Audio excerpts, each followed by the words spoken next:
Glória a Deus. Eu, João, vosso irmão e companheiro convosco na aflição. Olha para cá, se você pensa que não tem um companheiro para as aflições, João se dispôs. Ele falou: eu sou seu irmão e sou o seu companheiro na aflição. Se você está aflito, você tem um companheiro já, João, hoje. Companheiro convosco na aflição, no reino e na perseverança em Jesus. Estava na ilha chamada Pátimos, por causa da palavra de Deus e do testemunho de Jesus. Eu fui arrebatado em espírito no dia do Senhor, e ouvi por detrás de mim uma grande voz como de trombeta, que dizia: o que você vê, escreve num livro e envia às 7 igrejas. Versículo 12. E voltei-me para ver quem falava comigo, e ao voltar-me, eu vi 7 candeeiros de ouro, e no meio dos candeeiros de ouro, um semelhante a filho do homem, vestido de roupa talar, e cingido na altura do peito, com cinto de ouro. A sua cabeça e cabelos eram brancos, como lã branca, como a neve, mas os seus olhos como chama de fogo. Aleluia. Os seus pés semelhantes a latão reluzente, o bronze, e foi refinado numa fornalha, e a sua voz como a voz de muitas águas. Tinha ele na sua destra 7 estrelas, e da sua boca saía uma espada afiada de 2 gumes, e o seu rosto era como o sol, quando resplandece na sua força. Quando eu vi, eu caí aos seus pés como morto, e ele pôs sobre mim a sua mão e disse: não temas, eu sou o primeiro e o último, e o que vivo. Fui morto, mas eis que aqui estou vivo pelos séculos dos séculos, e tenho as chaves da morte e do inferno. Escreve, pois, estas coisas que tem visto, e as que são, e as que depois destas hão de suceder. Eis o mistério das 7 estrelas, que viste na minha destra, e dos 7 candeeiros de ouro.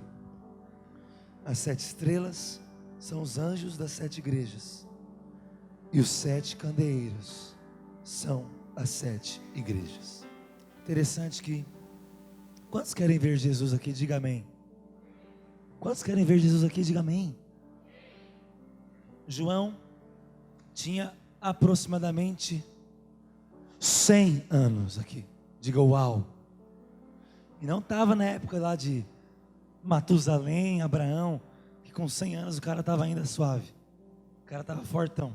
Não, já era 100 anos mesmo, igual agora, talvez um pouquinho melhor, ou não. João estava preso numa ilha. Mano, João tinha uma promessa, que ele seria o único que não ia morrer. Diga uau. Ele não ia morrer. Deus até falou para Pedro: olha, o que te interessa se esse meu discípulo amado não morrer? Porque Pedro, quando Jesus fala que ia morrer um dia por ele, Pedro fala: mas e João? Ele falou: João não importa. Não importa, talvez ele nem morra. Pois é, não morreu. Foi trasladado, sei lá, arrebatado. A Bíblia não conta a morte dele, nem a história, nem nenhum estudo. Talvez você tenha ouvido alguma coisa que ele morreu, mas o que nós temos é que não. Mas esse velho de 100 anos, esse velhinho, era tão perigoso, que ele tinha que ser preso numa ilha, uma prisão isolada. Ele era tipo Fernandinho Beiramar, tipo o pior bandido de todos para aquela sociedade. Ele era o cara mais perigoso, um velhinho de 100 anos. Sabe por quê? Porque uma hora colocaram ele numa cela, mas sabe o que ele fez com a cela? Ele transformou numa célula. Diga aleluia. Aí botaram ele em outra cela pior, aí ficou uma outra célula, que onde colocava ele ganhava as pessoas para Jesus, porque ele é o apóstolo do amor. Filhinhos, não pequeis. Se pecar, tem um advogado junto ao Pai. Não amem o mundo, senão vocês não vão ter o amor do Pai. Olha a mensagem de João. Tem as cartas de João. É esse João aqui. João é uma bênção. Tem o evangelho de João, que ele já começa dizendo, ele conhecia, irmãos, o princípio. Porque assim, tem duas vezes que é falado no princípio na Bíblia. Tem o no princípio de Gênesis, que diz: no princípio Deus criou os céus e a terra. Mas a Bíblia entra num parafuso. Tem outro no princípio em João: no princípio era o verbo, e o verbo estava com Deus.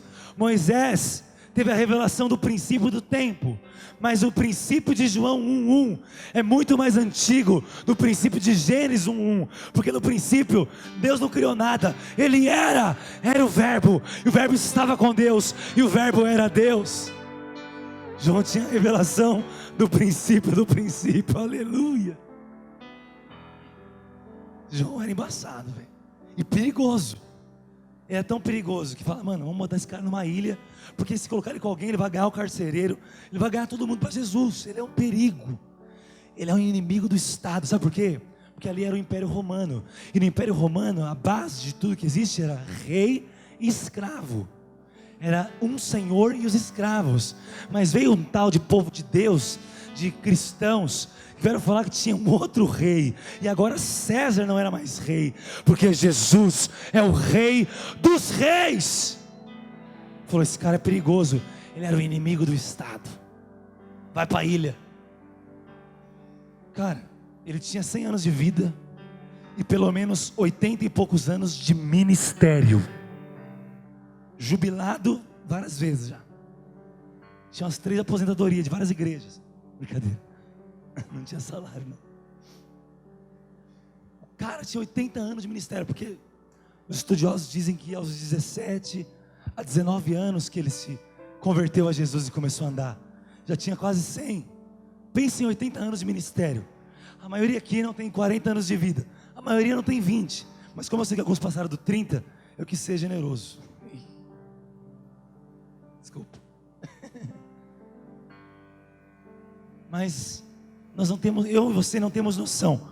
Cara, eu tenho quase 10 anos de ministério, que eu me converti, já para mim já é ministério. Amém? O cara tinha 80 anos, o cara andou os primeiros 3, pau a pau, do lado de Jesus, e tipo, só ele reclinava a cabeça no peito de Jesus. Alguns dizem que era Lázaro, o discípulo amado. Para mim era João. Lázaro, João é mais da hora. Lázaro nem foi preso na ilha de Patmos.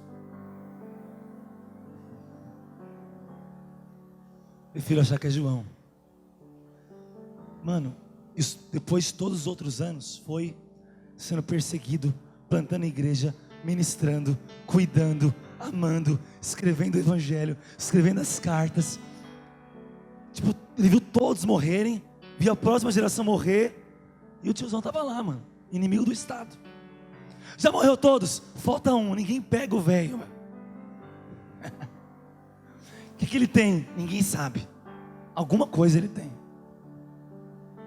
Talvez ele entendeu que ele não cabia na terra. Talvez ele entendeu que Jesus não cabia naquela terra. Ele também já não cabia mais. Ele já era morto, talvez. Não precisava morrer. Não sei. Olha para cá. Mas o fato é que esse cara, que já viu de tudo, ele viu gente ressuscitar, paralítico levantar, o céu se abrir. Um dia ele pediu fogo do céu, então ele sabia que tinha fogo do céu. João viu tudo. João viu a igreja conquistar tudo. João viu Paulo se converter e morrer por Jesus. João viu muita coisa. O cara era a enciclopédia de Deus na terra. E esse cara, no fim dessa visão, caiu no chão com o rosto em terra, porque ele ficou embasbacado com a visão do Cristo glorificado. Talvez ele pensou: nada nunca mais vai arrepiar meus pelos do braço, porque acho que ele nem tinha pelo na cabeça mais. Nada mais. Cara, o encontrista cair no chão é da hora, é normal. O novo convertido, o membro, o literamento, o líder de célula já cai menos. O discipulador nunca cai. O pastor você nunca vê cair direito. O Aloysio eu nunca vi cair no chão. E João com 80 anos de ministério não caía mais. Não pega bem. É o ancião. Não se impressiona com nada. João, você viu lá o que aconteceu? 200 se converteram. Eu vi 3.000 num dia, 5.000 em outro. João foi curado de câncer. Rapaz, ressuscitei a rodo. Mas nesse dia, o cara caiu com a cara no chão, como morto, porque ele viu. E olha para cá, se você vê um vulto, você cai no chão morto hoje. Mas esse cara viu Jesus, jovem, no início do ministério, 30 anos, viu Jesus fazendo tudo o que ele fez, reclinou no peito desse Jesus. Para ele, Jesus não era novidade. O Jesus, filho do homem. Você entende o que eu estou falando? Se Jesus aparecer, tipo um menino para você, você vai desmaiar. Tipo, se você tem uma visão da Maria balançando Jesus, você vai cair no chão. Mas ele viu Jesus fazendo tudo. E mais, ele viu Jesus morto, sangrando. E ele depois disso continuou com Jesus e viu 80 anos, experiências com o Espírito Santo. Não era uma novidade aquele Jesus. Então por que ele caiu com o rosto em terra? Porque esse era um Jesus que ele nunca tinha visto. Só que tem um detalhe: o Jesus que está hoje aqui é esse Jesus que João viu. Você não entendeu, cara? O Jesus que João viu ali foi esse Jesus que nós temos hoje. Essa visão dele é, sabe por quê?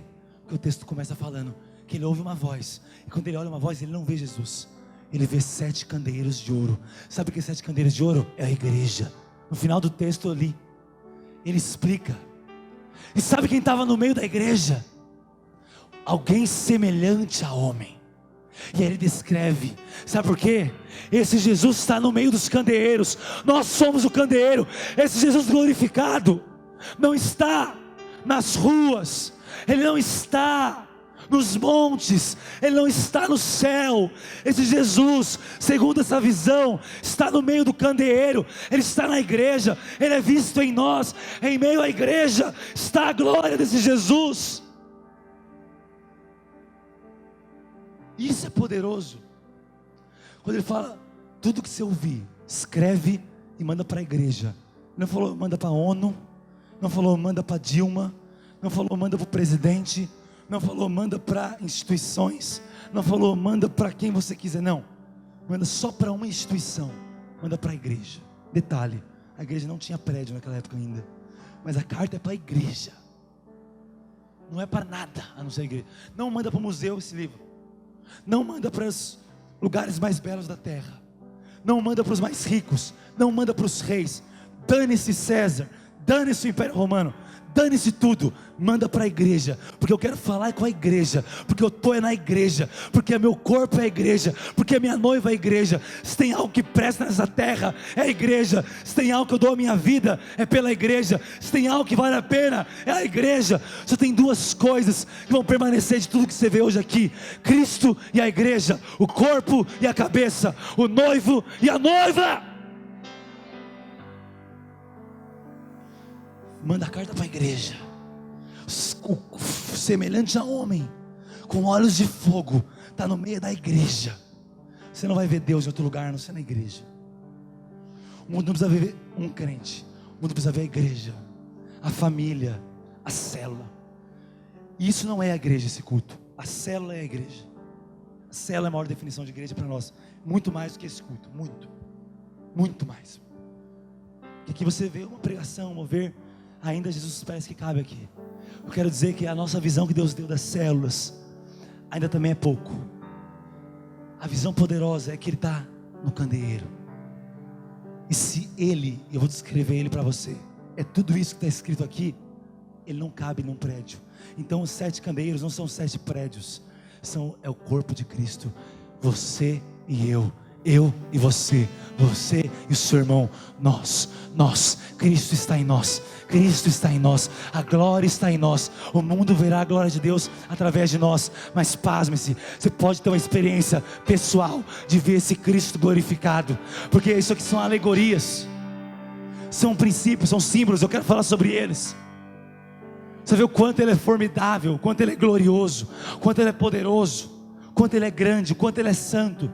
E nós vamos adorar a Ele todos os dias, todos os cultos, todas as células. Não é normal o que nós fazemos, não podemos ter como normal, não podemos ser uma rede de jovens normal. Se hoje começa um novo ciclo, se hoje começa um novo tempo, vamos começar certo, vamos começar adorando ao Rei, vamos começar amando ao Rei, vamos começar dizendo: venha o teu reino. Vamos viver o que ninguém nunca viveu, vamos viver o que João viveu, ou melhor dizendo. O que esse velho tinha?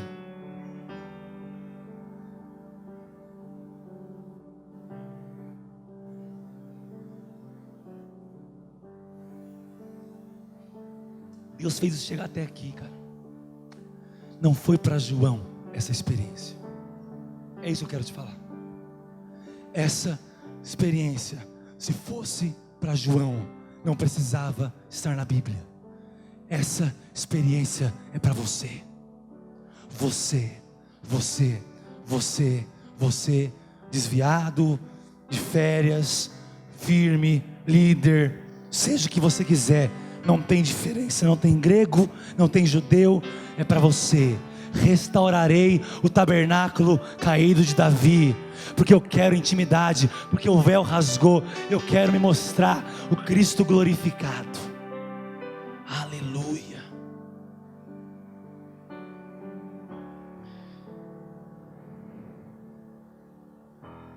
Jesus é visto em toda a Bíblia. No Velho Testamento Ele é muitas coisas. Ele é o descendente da mulher que um dia feriria a cabeça da serpente. Ele é visto no Velho Testamento como profeta dos israelitas, que aparece para Josué e se mostra como o Senhor dos exércitos.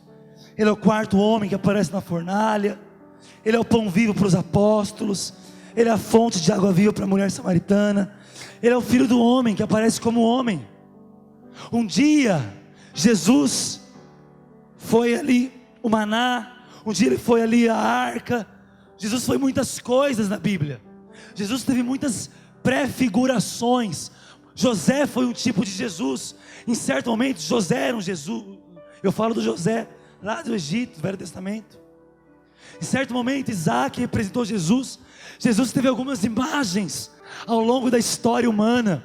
Melquisedeque, uma teofania talvez que aparece para Abraão. Passam-se os anos, passam-se as eras. Um menino inofensivo, que precisa de colo. Uma criança que ama a palavra e dá um coro em teologia nos escribas. Alguém começando um ministério, num casamento, fazendo milagre. Ou um Jesus arrebentado, um homem fragilizado, sangrando na cruz. Foram imagens de Jesus, mas elas passaram. Ele não é aquele menino mais, o menino Jesus que você vê no presépio, e nunca mais vai ser.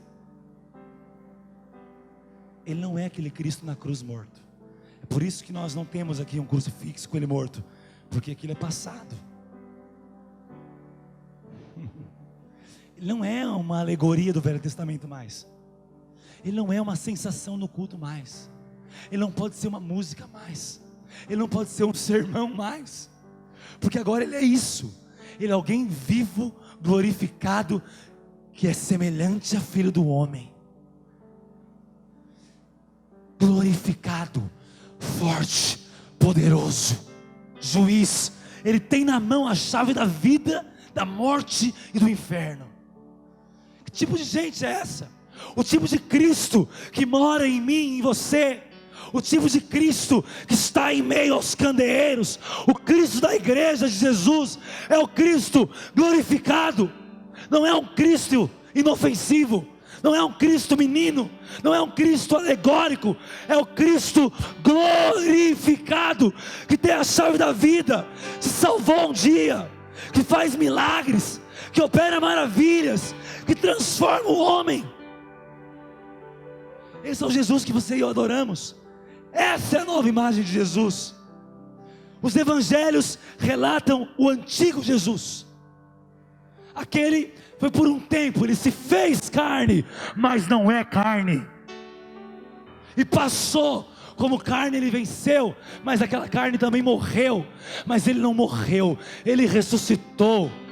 O Espírito dele, e ele tem um corpo semelhante ao de homem. A Bíblia diz que ele é o primogênito entre muitos irmãos. A primeira coisa que eu quero te falar, ele era semelhante a um homem. Sabe por quê? Para te falar, ele é o primeiro de muitos que terão um corpo glorificado como ele. O nosso final é igual ele está aqui. O nosso final é sermos glorificados com ele na eternidade, pelo século dos séculos, para todo o sempre.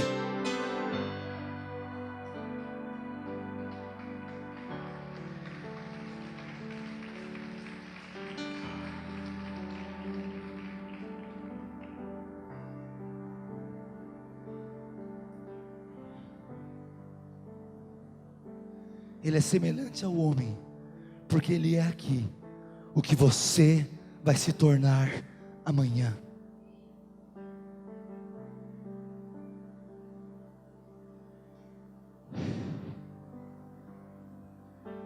Ele está em meio aos candeeiros, porque você vai encontrar Cristo na igreja.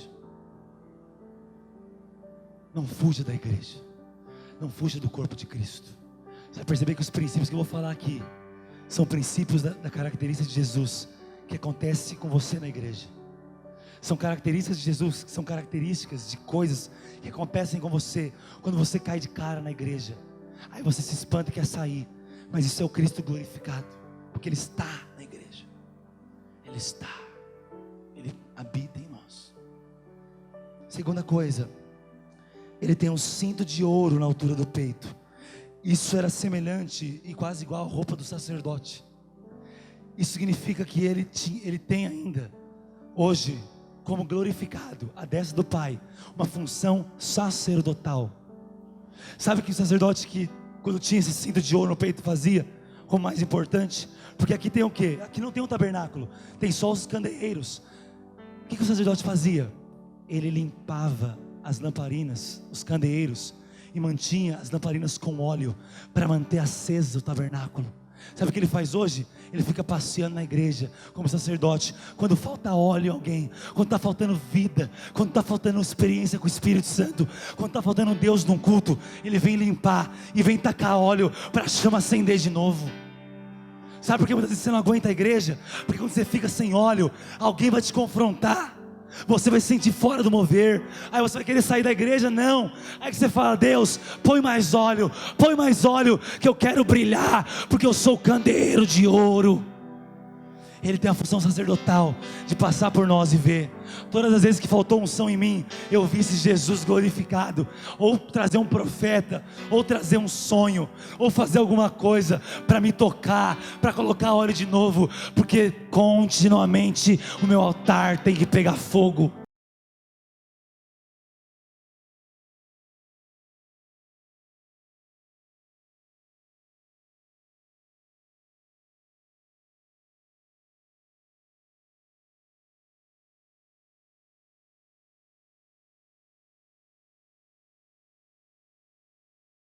Ele está te limpando, Ele está colocando o óleo na lamparina, e os candeeiros vão brilhar, diga aleluia.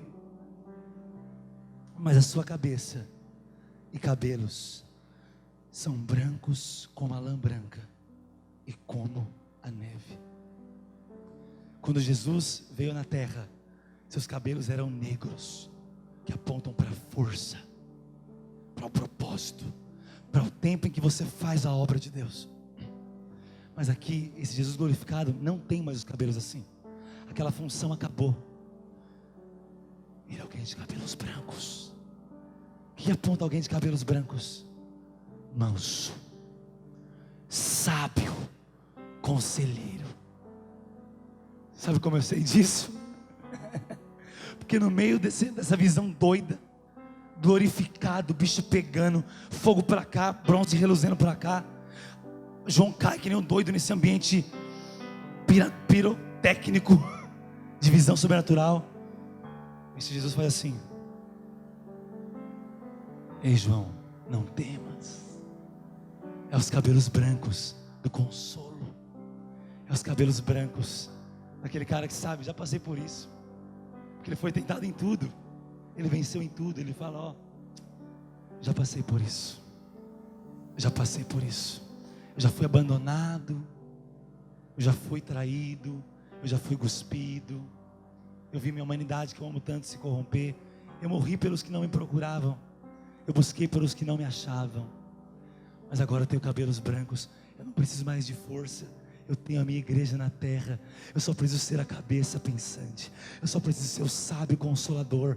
Eu tenho o melhor conselho, porque a paz que eu vou colocar no seu coração, a paz dos cabelos brancos, é que vai ser o árbitro das suas escolhas. Não fique ansioso por coisa alguma. Pode fazer conhecidas diante de mim as suas orações, suas petições, porque eu te aliviarei, porque eu vou te ouvir, porque perto está o Senhor. Ele tem cabelos brancos de alguém compreensivo. Ele tem cabelos brancos de alguém que já passou por isso. Ele tem cabelos brancos de alguém que não se emociona facilmente, no sentido de ficar ansioso ou com medo. Ele tem cabelos brancos como de quem sabe o fim de todas as coisas. Cabelos brancos como de quem sabe o que verdadeiramente vale nessa vida. Cabelos brancos. Esse Jesus hoje não tem cabelos negros mais da força, da ansiedade de fazer a obra. Ele tem cabelos brancos daquele que é o cabeça e direciona. Vão para lá, vão para cá. Semana que vem só me adorem, porque esse é o caminho da glória, o caminho da transformação, é o caminho da contemplação. João sabia o que significava cabelos brancos, porque João já tinha 100 anos. Então ele sabe o que ele falou aqui, o que ele viu. Sabe o que ele viu? O que ele achou que tinha de experiência não era nada perto da tranquilidade, experiência, confiança.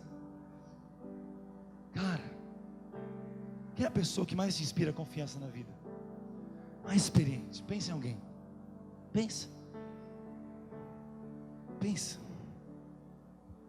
Você senta do lado e fala: mano, vai dar certo. O que ele fala vai dar certo.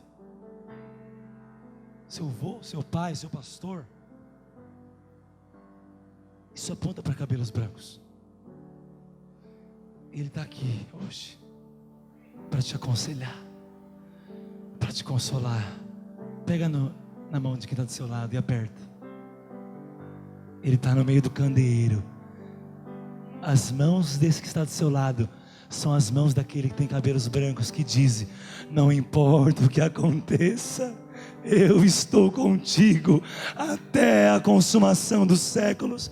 Eis que eu estarei convosco todos os dias. Eu não sou ansioso, eu sou manso e humilde de coração. Aprenda de mim, pois eu sou sábio. Esse é Jesus. A igreja é esse lugar de cabelos brancos, que mesmo que seu líder pareça tão jovem, ele tem uma palavra de sabedoria, ele tem uma palavra de consolo. Mesmo que seu pastor pareça meio jovem, meio descolado, solta até umas gírias e uns vida louca de vez em quando, Deus vai usar esse cara doido, às vezes para te dar um conselho tipo de um cara velho. A gente brinca que dentro do Deno Júnior tem um ancião. Cara, dentro do pastor Deno Júnior tem um ancião. Tem mesmo. É o ancião de cabelos brancos que João viu. É o Cristo glorificado, que sabe todas as coisas e tem sabedoria para te direcionar. Você também tem um ancião de cabelos brancos aí dentro, que embora pareça glorioso e parece que vai te consumir, e parece que vai te destruir, quando você cai com medo, fala: João, para, mano. Levanta aí, velho, tá tudo em casa. Tá em casa, mano. Sou eu, sou o começo e o fim. Você está comigo. Está chegando o fim da sua vida, e você não vai morrer, lembra? Vem com o Pai. Mas espera um pouco, vou te falar muitas coisas. Você escreve para o Evandro, para a Renata, para todos, para o Thomas, para o Douglas, para o Patrick. Escreve a minha igreja, porque eu sou glorificado, que está no meio dos 7 candeeiros. Eu amo a minha igreja, eu estou no meio da igreja. Quer me ver? Vem para a igreja. Quer ver Jesus? Vai para a célula, vai para a igreja, vai para o mover de Deus. Você não vai achar Jesus em outro lugar, porque agora Ele não está na manjedoura, nem está na cruz, nem está no Velho Testamento. Ele está nos candeeiros. E a Bíblia explica: os candeeiros são as igrejas. Diga aleluia. Uau. Quando é Ele, o negócio é melhor. Que oração, meu Deus. 8h40 ainda. Mas os seus olhos são como chamas de fogo. Diga assim: embora seus cabelos sejam brancos como a neve, os seus olhos são chamas de fogo. Nada pode ser escondido diante de Jesus. O fogo purifica, santifica, tira a sujeira.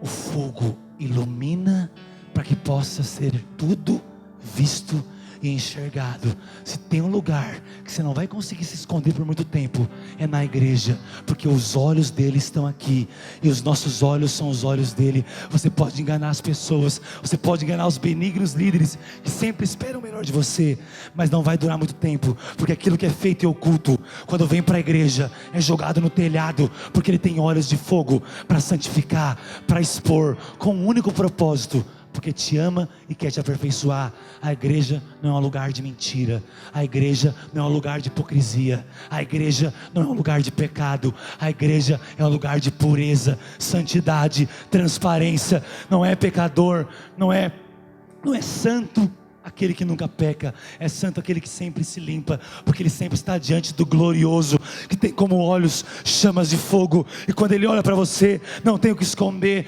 Deixa ele queimar o pecado, deixa ele queimar a impureza, deixa ele queimar a mentira. Seja transparente com os irmãos, seja transparente com ele. Os olhos desse Jesus glorificado são como chamas de fogo. Perceba, não cabe no prédio os olhos de fogo dele. Não cabe no prédio da igreja, não cabe aqui. Tudo que ele é, não dá para colocar numa igreja, não dá para colocar na religião, não dá para colocar numa aula. Eu estou frustrado que eu fico dando aula, e é pouco demais da aula.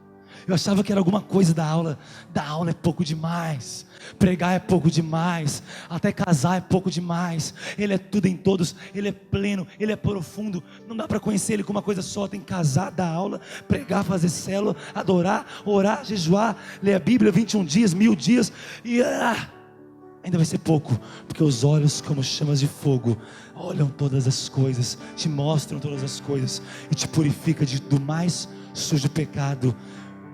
Esse fogo é o fogo eterno da paixão que ele tem pela igreja.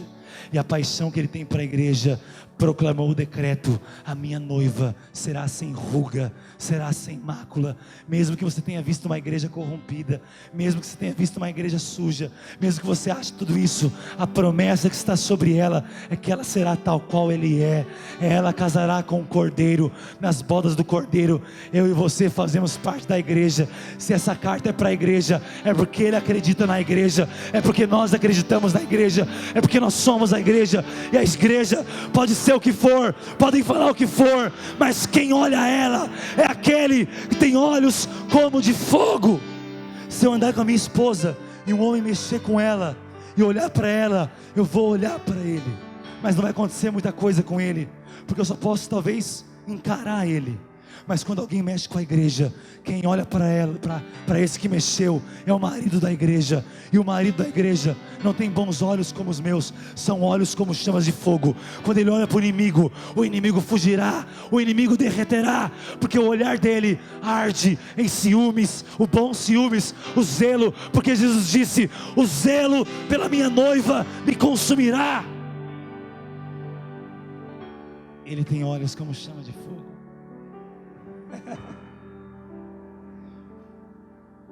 Os seus pés, semelhante a latão reluzente de bronze, que foi refinado numa fornalha. Pés, na Bíblia, aponta para duas coisas, primeiramente. Primeiro, conquista. Será dado por herança onde pisar a planta dos vossos pés. Lá em Josué também diz: quando pisares na terra, é uma proclamação de vitória. Pisar na terra, né? Os caras pisou. O homem que pisou na lua foi americano, ou seja, foi uma conquista para o povo americano, porque um americano pisou na lua. Ok, mas aponta para a conquista, aponta também para, no Novo Testamento aponta para outra coisa, porque a Bíblia diz que os pés são mensageiros, são os pés formosos daqueles que pregam o Evangelho. Formosos são os pés daqueles que anunciam boas. Olha para cá. Por que o pé dele é de bronze? Porque o bronze aponta para juízo e julgamento. Esse Jesus glorificado, ele pisou com pés formosos aqui. E agora nós temos os pés formosos. Mas depois que os pés formosos passam por toda a terra, com amor, com misericórdia, com boas novas, vai chegar o dia que o pé de juízo, que virá julgamento sobre todos os homens da terra, está na igreja aquele que tem os pés de bronze, que um dia vai julgar vivos e mortos, todos, nenhum passará, e até os segredos do coração serão expostos, porque os pés de bronze apontam para o julgamento, para o juízo, para a autoridade, para o cetro de ferro e de justiça de Cristo Jesus. Ele não é apenas dos pés formosos, nós somos os pés formosos no momento, mas quando passar o tempo daqueles que possuem os pés formosos, virá o dia dos pés de julgamento, os pés de bronze. Diga: ó Deus.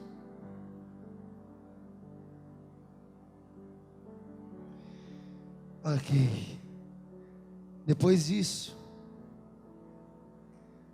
sua voz é como de muitas águas, e da sua boca sai uma espada afiada.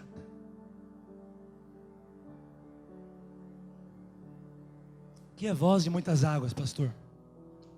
Voz de muitas águas aponta para um grande estrondo, uma grande força. Quem já viu o vídeo do tsunami? Levanta a mão, quem já viu o vídeo do tsunami? Nada para o tsunami, muitas águas. Muitas águas.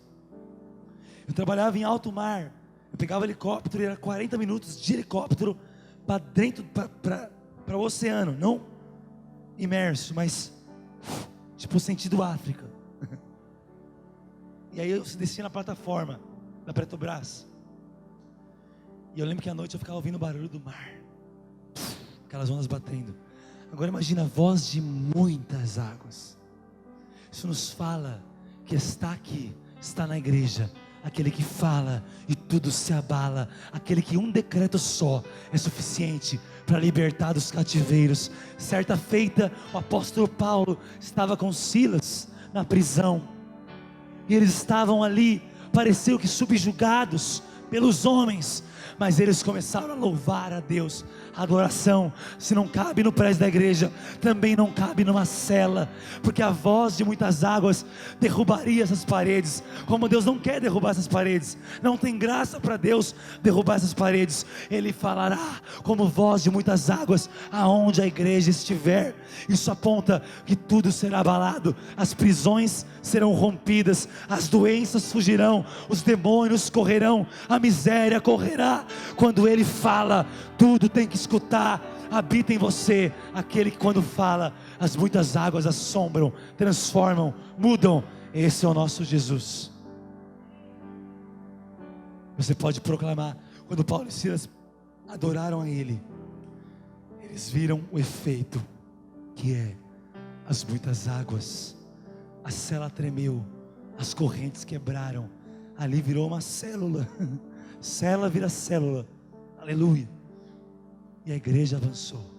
Diga glória a Deus. Esse é Jesus. Mas também sai da sua boca uma espada afiada.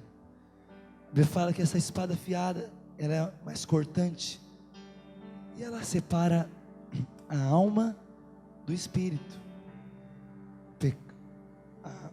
a impureza da pureza, o santo do profano. Olha para cá.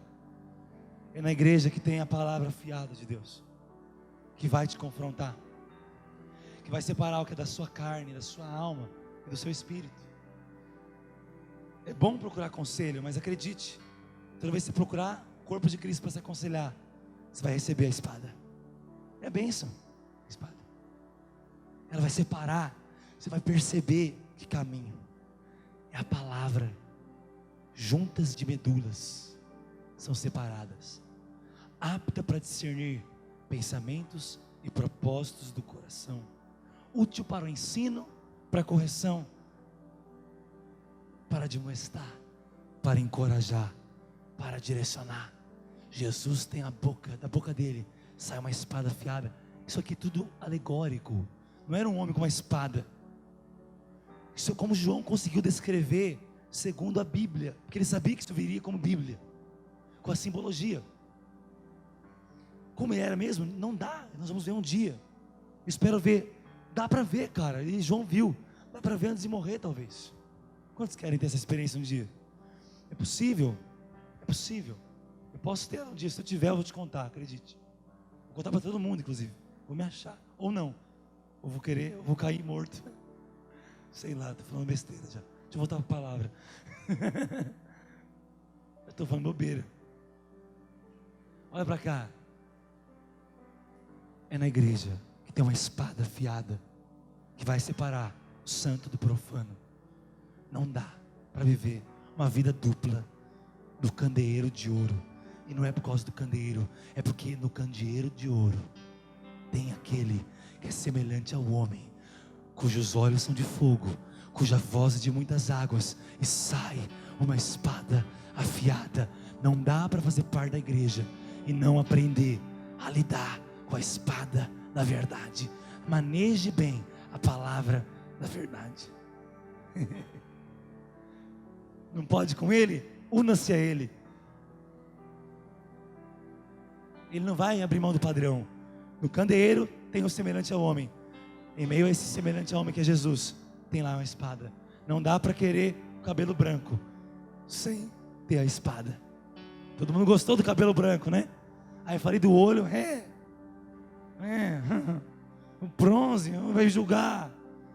Vozes de muitas águas, é muito bom, mas também é uma espada.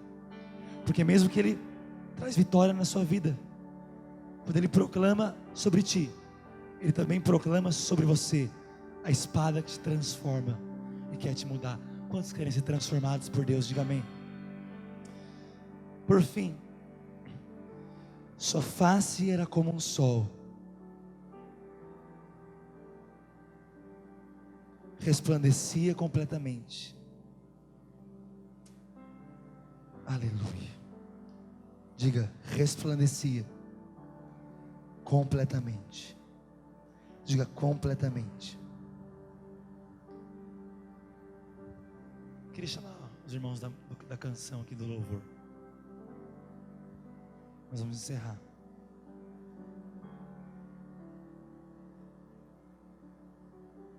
Ele é o sol da justiça, diga aleluia. Por fim, João vê a face, e ela é como um sol.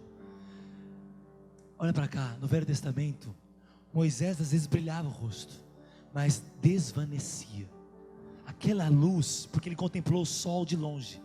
Ele vinha e durava um tempo, depois ele tinha até que colocar um véu, porque desvanecia. Diga, desvanecia. Diga, desvanecia. Mas agora, o Jesus glorificado tem a face como do sol, que resplandece continuamente, João disse, na força do sol. Sabe que lá em Gênesis, quando Deus cria a humanidade, Ele cria o sol, a lua e as estrelas. O sol aponta para Cristo, mas a lua aponta para a igreja. Porque certa vez José tem um sonho, que o pai dele era o sol e a mãe era uma lua. Sabe por quê? Porque o sol governa o dia, Cristo governa onde tem luz, que é os céus. Mas a igreja está na noite, está nas trevas. Mas por que a luz brilha? A luz não tem brilho próprio. João não tinha brilho próprio. A luz tão somente brilha quando ela está refletindo a luz do sol, que nunca deixa de brilhar. Esse Jesus é como o sol, ele nunca deixa de brilhar, mas você só vai brilhar como luzeiro, como lua, como noiva, se você estiver apontando para ele, contemplando a ele. Quando a igreja está contemplando a ele, ela no meio das trevas do mundo, no meio da noite, se faz bonita. E quanto mais escura for a noite, mais bela é a igreja. Quanto pior for o quadro, não importa se há promiscuidade no Brasil, até na religião, em todos os lugares, na política, na vida sexual, na juventude, nos velhos, nos divórcios. Quanto mais escuro está o céu, mais fácil você vê as estrelas. Porque também, às vezes que ele tinha estrelas com ele, além do candeeiro, tinha as estrelas eram os mensageiros da igreja, eram os pastores da igreja, eram os líderes da igreja. Mas o candeeiro também brilha, porque o candeeiro está contemplando o sol. Como o sol está no meio da igreja, a igreja reflete a glória de Deus. E eu quero te dizer, nós vamos gastar mais tempo contemplando a glória dele. Fique de pé onde você está.